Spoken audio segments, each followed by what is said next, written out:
Have you ever had your heart broken by a toy line, your soul completely just stomped on and crushed? It sounds ridiculous to say that, but I kind of felt that way one time. One time, before I started doing the channel, before the toy reviews, before the Toy Bro was ever even a joking, goofy name between my wife and I had one toy line that I was just dying to get my hands on, and I'm of course talking about ThunderCats. My favorite thing, ThunderCats was coming back not just a few short years ago, and I had bought into the Mattel Matty Collector sub, multiple subs. I was ready to support this line through and through, and then the rumors started that not only was ThunderCats dead on arrival, but Matty Collector was gone. They were shutting the doors. Mattel was not going to do any of that kind of stuff anymore. And then, of course, well, it was true. Before any figure ever even shipped, the line was dead. And then the rumor started that Super7 was taking over Motu Classics, and that ended up being true. And then the rumor was, well, maybe they're getting ThunderCats. That, of course, did not happen until now. So Super7 is releasing our ThunderCats line finally. So this is a way for folks who missed out the first time from Mattel to get these figures, but in the new Ultimates line. So they are the same figures that we got previously with some changes and then additions. So to say that I am excited to have a look at these is an understatement. I have longingly been awaiting the return of this license into figure form in this scale that's going to go with Motu Classics, and now it's going to go with Turtles. So it's everything that I love kind of shoved into one type of figure, and I am very excited. Even though I have these figures already, I'm excited to get more of them and to get new versions of these and to see what the changes are. So just like with Turtles, these guys come in the brown mailer boxes. You got the ThunderCats logo, the classic ThunderCats logo, and Lion-O's name there on the front. Nothing on the back. We've got a little flap, pop it open. It's a box, you know how boxes work. And inside, we've got our actual box. And this is a little bit more simplistic than the Turtles line, but it's a classic ThunderCats look. There is a lot of just vintage look and feel when it comes to this, as far as the black packaging for the original ThunderCats line, and not to mention some really fantastic artwork. So you've got a nice foil ThunderCats logo, the classic logo down there on the bottom, and then you've got it bigger on the back. Of course, this is the almost full slip cover, and then you can pull this guy off. And on the inside, we have got the Lord of the ThunderCats himself in that big window with our classic logo, and I will never get tired of seeing that. And then on the back, we have got maybe the most iconic vintage artwork for ThunderCats. This thing is instantly recognizable to me. I love everything about this artwork. It was a big surprise to see this on the box because I don't remember this being revealed. And then we've got a little bit of a bio down there on the bottom for Lion-O. So yeah, it's finally happening. We are here. So let's do it. Let's pull him out and take a look. And here he is out of the package, our Super7 Ultimates Lion-O. And before we start, huge thanks to the folks over at Super7 for sending this guy my way for review. I am really excited to take a look at this guy because it's been a long time coming. I have been really looking forward to this line coming back, getting restarted, just to give me the ThunderCats stuff that I've really wanted for a long time now. And yeah, this guy is pretty interesting. So if you have that original Matty Collector line, you know overwhelmingly what to expect with this figure. There are changes. We will, of course, do a comparison to that original figure from a few years ago, but there's a lot of upgrades here as well, and there's a lot more stuff in the box this time around. So let's get started, see what this guy can do, see how he moves around. This is a very Motu Classics-y, obviously.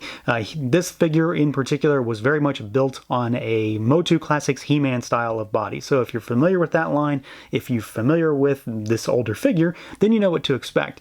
So let's see what he can do. He can look up a little bit because, of course, he does have that huge shock of hair. He can look down really good. You do have a little bit of tilt side to side, and then, of course, you've got full rotation. Arms go out at the shoulders. They, of course, will rotate. You've got your bicep swivel in there. Single jointed elbows, and we're going to talk about this now. So they do have pins. I know that the promo shots and I think all of the solicitations had pinless. That was, as far as I'm aware, just for the prototypes. The end product was never intended to be pinless, as far as I'm aware. I would prefer him to be pinless, and I think there might be possibilities for that to hit this line down the road. But as far as all the figures that were getting reissued, they're going to be basically the same kind of stuff you saw with Mattel. So you've got your pinned arms, 90 degrees basically. We've got hinges and rotation at the wrist there. You've got your ab crunch, so he goes backwards. he goes forwards a little bit, and then you've got your waist twist there. Legs go all the way out. I will urge a little bit of caution if you're, maybe a little overzealous when you're pushing this leg out, because it has the claw shield on it. You don't want to push it too far because of the fact there's that peg on the waist. You could snap it. I remember a lot of horror stories when the first figure came out of people breaking that peg, so just be careful.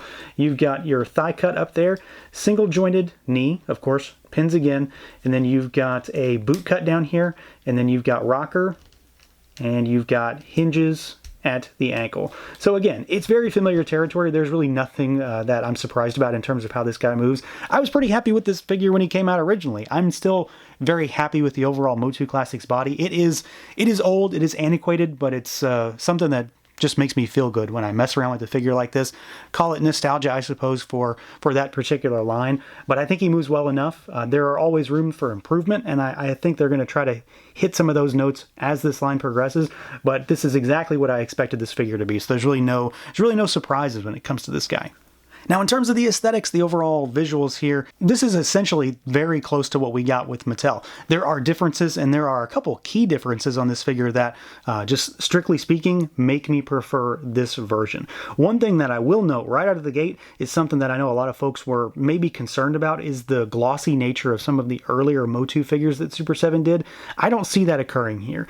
Frankly, this particular wave is very close in overall aesthetic look to the Mattel figures. There doesn't really seem to be any of that kind of issue that we had previously.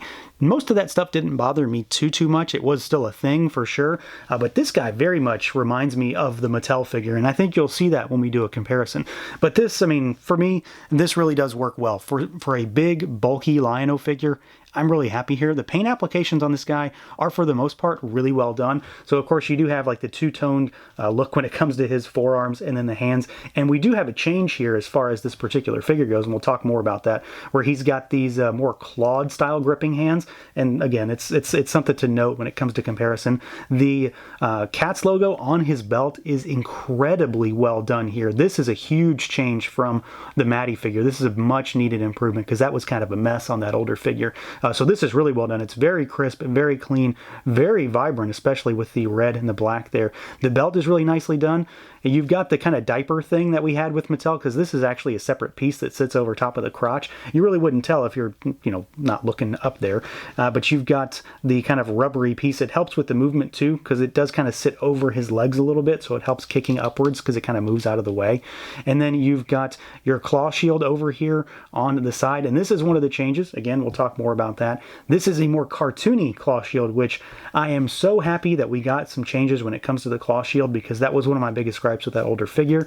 So there's a lot to like with this one. It's just very, very different in terms of aesthetic appeal and just what it can actually do.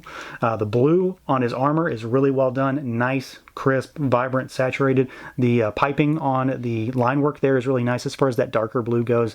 No issues with any kind of bleeding or fuzziness or anything. If I've got one area where I do have a little bit of slop on the paint, it's right down here at the boot.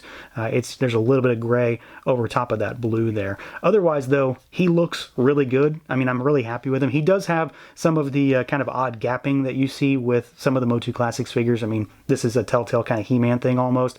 A lot of the Motu Classics He-Mans have this little gap right here, so it is a thing. It's not anything I'm worried about because, frankly, I kind of don't even see it anymore, but it is something that if you're not familiar with this line, it might jump out at you, but it is a very telltale thing when it comes to this particular buck style and figure form. Now, one of the biggest changes on this figure is up at the head. It's not necessarily a sculpt thing, but the overall look and just expression on Lion-O's face is a night and day difference, and I think it's a huge improvement on this guy. So the goal with this line is not necessarily to be cartoon accurate by any means, or it's not a Filmation style line like with the Club Grayskull Motu figures. This is a more Motu Classics approach, where things are a little bit more real-world-ish, sort of, if that makes any sense. And I think that the changes that they've made on this head sculpt as far as the paint applications goes are really well done.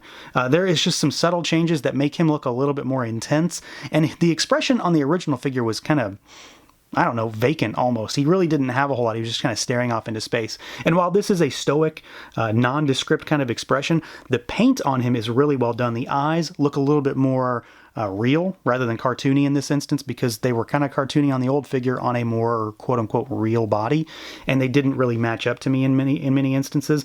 The eyebrows are really well done. Everything on the face is just crisp and clean. I really like all the design work as far as the little offshoots on the eyebrows, and then the little lines that run down from the eyes. Not to mention the pupils in the eyes themselves being really crisp and clean and vibrant. And he just looks a little bit more.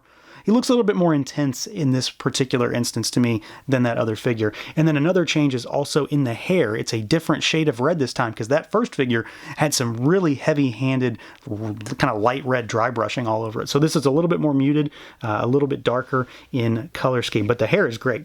Big fan of the original sculpt to begin with, so there is a lot of that windswept look. And there is a little bit of dry brushing in there as far as some light red to kind of bring it out a little bit, but it's not so heavy that it actually changes the entire color of the hair. When it comes to accessories, that's where the ultimate aspect of this figure really comes into play, because this is where you get all of your extra stuff for this figure that you may already have. So if you're like me, you already have a figure that is very close to this, but now we get new stuff. There are a few, of course, some tweaks on this figure, but there's more accessories in the box. There's just more to the overall package. And to start with, we have one of the bigger things that was advertised with this line was alternate head sculpts. So we have what I think is probably going to be my preference when it comes to this figure, a very intense, very action-oriented head sculpt. So he's got the gritted teeth, you've got the kind of scrunched nose and the furrowed brow. There's a little shock of kind of orange paint on his forehead there, maybe, you know, a little callback to vintage days. And it's just a nice expressive face, and I really dig the head sculpt. I love the paint applications on this one. It just really works for me, so this is probably going to be my preference going forward. So I'm just happy to get the inclusion, but also happy that it's one that I really want to use. That's not always the case with me. Now, when it comes to some other stuff, there is a wrong that it has been righted when it comes to this particular figure in comparison to the old Mattel one. So my biggest gripe, well, one of my biggest gripes with that original Mattel figure was that you could not have the claw shield on Lion-O's hip empty while he also held the sword, because the claw shields were either one that fit on his wrist or one that was only on his hip with a non-removable sword. So what they did here was give us a couple different options. There are 4 different claw shields in this package, which is ridiculous, but I'm happy with it. So to start with, we've got this one here, and this is the one that pegs onto his hip. And again, you know, maybe be careful. I'm not really sure. I don't feel any issues there, but I remember there being problems with the Mattel version breaking at some point. Mine's fine. It's still fine today, but you never know. Just putting it out there. So you've got a cartoony style of shield here, and this is of course different from the Matty version, which is a more realistic one.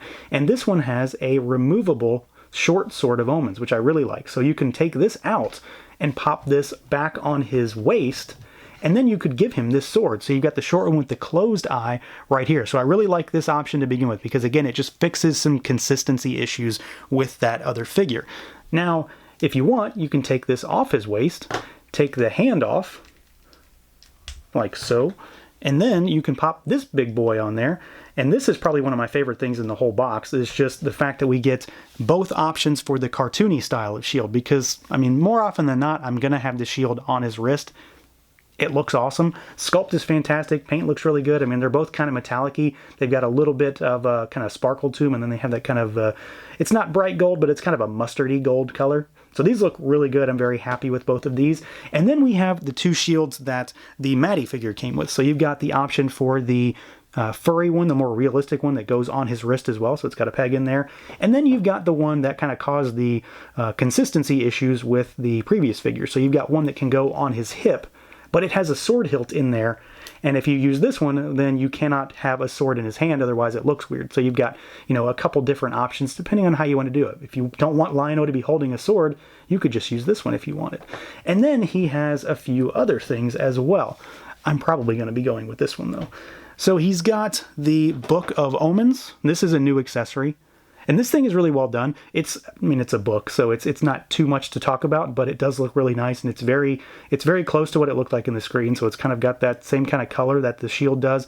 You've got the cat's logo on there and the 4 little squares, and then the 3 binding rings that hold them on the side with some pages there. It doesn't open or anything like that, but it is just a little accessory that he can hold, and you can utilize it once we get a whole lot more figures that kind of go with this era of accessories when it comes to the show or continuity and stuff like that. And then, of course, he does come with the Sword of Omens, the extended version. This is a change from the Matty figure, and I'll do a comparison to this sword as well once we talk about both figures together. The hilt is different, so it's more curved in, it looks more accurate.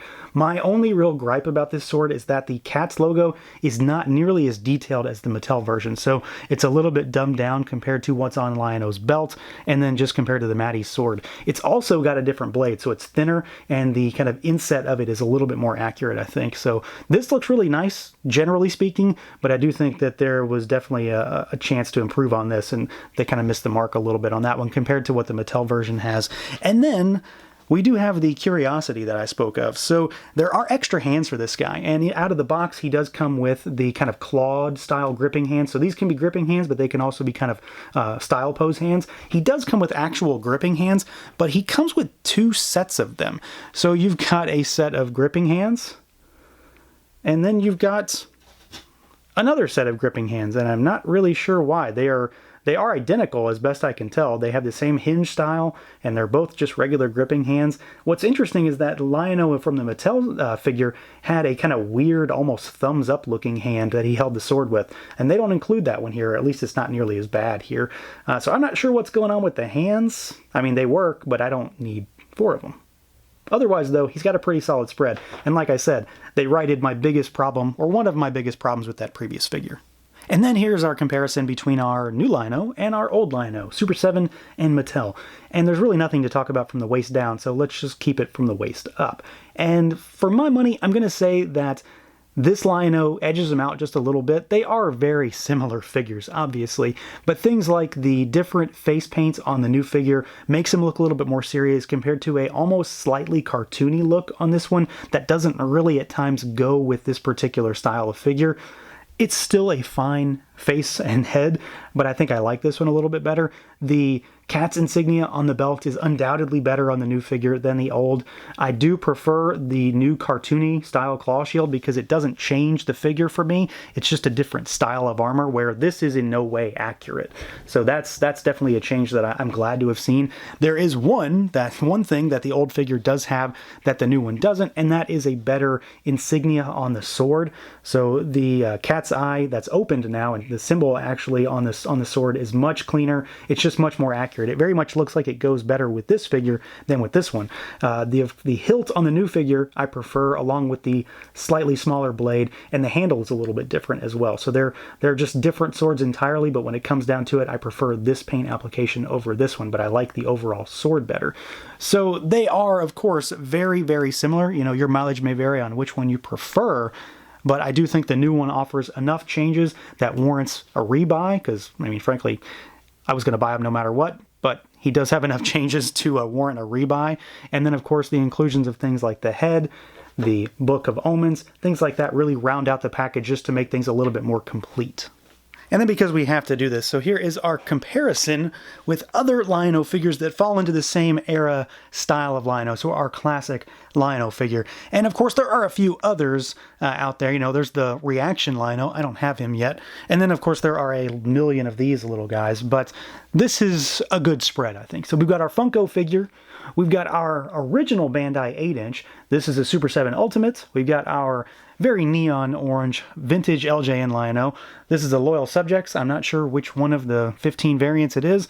We've got our Matty one. We've got our SDCC Lion-O here. So from Bandai, it's just a repaint with a very cool metallic sword. And then we've got the version of Lion-O where they decided to just kill the line and make things in a different scale with Bandai. So you've got the little 6-inch one over there.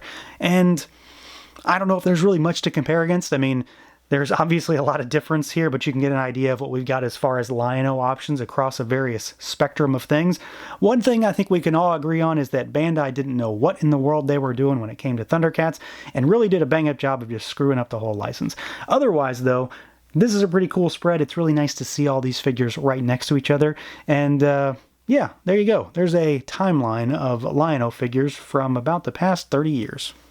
And then as far as size comparisons go, here he is next to some that really matter quite a bit as far as what this figure represents. We've got our Motu Classics He-Man here, and then we've got our Ultimates Raph. So you can see that Lion-O towers over Raph pretty well. He's got good size on him, but he's really comparable to He-Man. So of course, you know, they stacked up anyway with that older figure, but of course it's still very consistent now. And then we'll say something bigger, and I'm not sure why he's around right now, but here's Apocalypse. Build-A-Figure, just to give you an idea about a larger figure.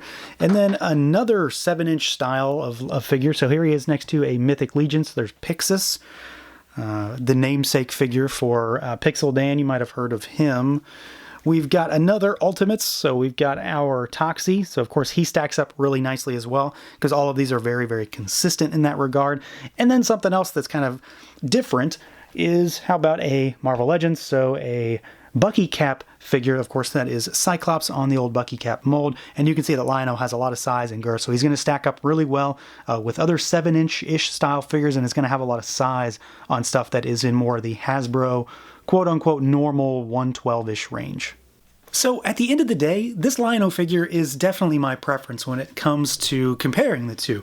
I think we've got a really solid entry in this line, especially as the kind of flagship character for the wave, of course. He has some really good updates from that original figure with the new face paint. You've got the improved belt insignia. The claw shield kind of situation, at least for me personally, has been resolved. My only real gripe really is that the Cats logo on the Sword of Omens is not as detailed as the one on the Mattel figure. And then of course there's kind of the weird issue with the extra hands. I'm pretty sure it's a mistake. I imagine there was supposed to be a set of fists in there maybe and we got an extra set of gripping hands. Either way, I guess you have extras, but at the end of the day, I'm really happy with this figure. I think he's going to be a great addition to the ThunderCats roster, and then it's a great way for folks to get into this line without having to go back and get figures that are years old at this point. So that's going to do it for this look at the Super 7 Ultimates Lion-O figure. Let me know what you guys think. Feel free to like, comment, subscribe, and share, and until next time.